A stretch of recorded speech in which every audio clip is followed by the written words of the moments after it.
Hello, adults. Well, I was set to do my filming and the cat jumped up in my lap. So we're going to try to do two things at once.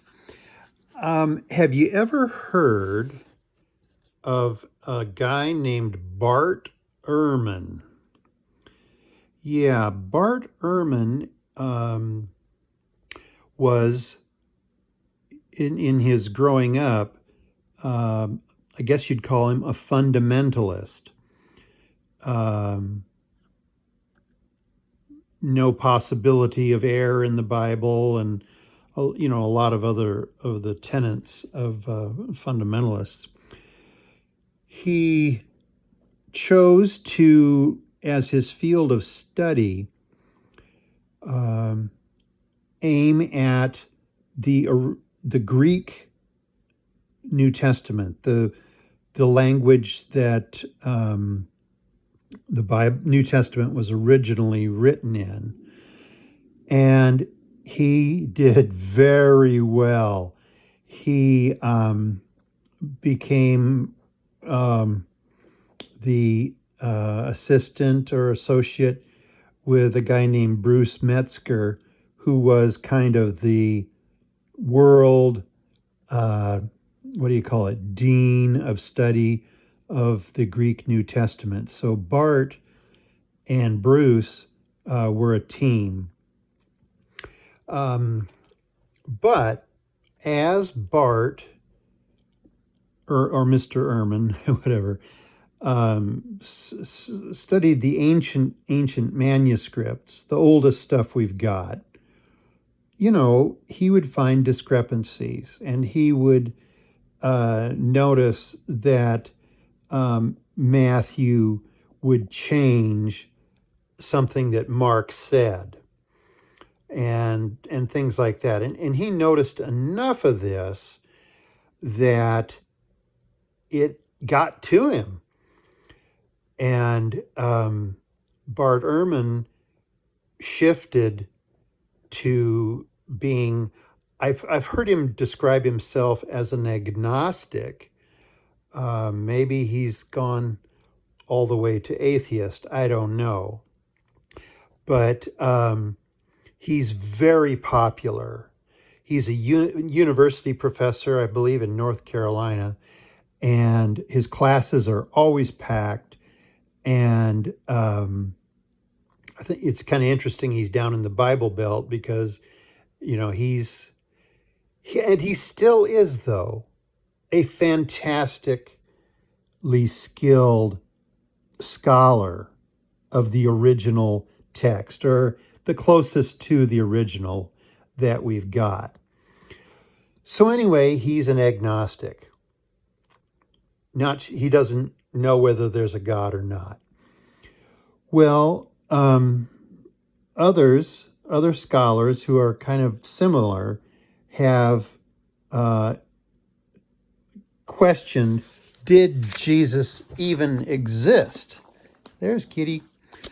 And so Ehrman, a while back ago, wrote the book, Did Jesus Exist? The Historical Argument for Jesus of Nazareth. Fascinating book in that this guy, who really doesn't even know if there's a God, comes out very strongly, very logically, and said, yes, there was a Jesus. And he gives his reasons in a book-length study. But I just find it fascinating that he comes out so strongly in favor of, you bet there was a Jesus. And now, whether our Jesus, can I call him our Jesus? Whether he believed that our Jesus was the Messiah, now that's another thing right there. I guess we'd have to say that Bart doesn't go that far. But Bart Ehrman, You might see him sometimes on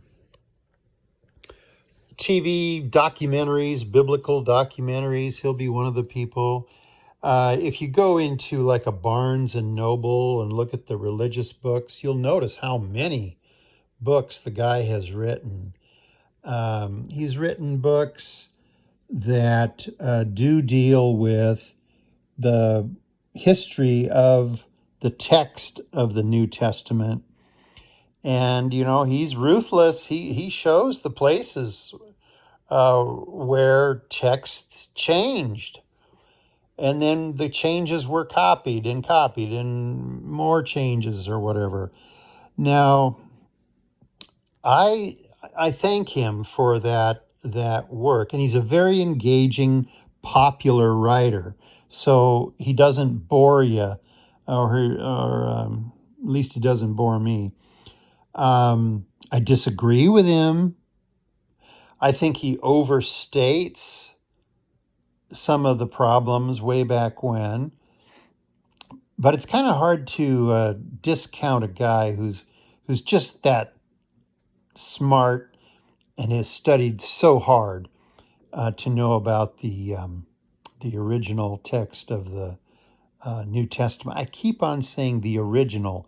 We don't have any of the original writings of the New Testament. We have copies of copies of copies of copies.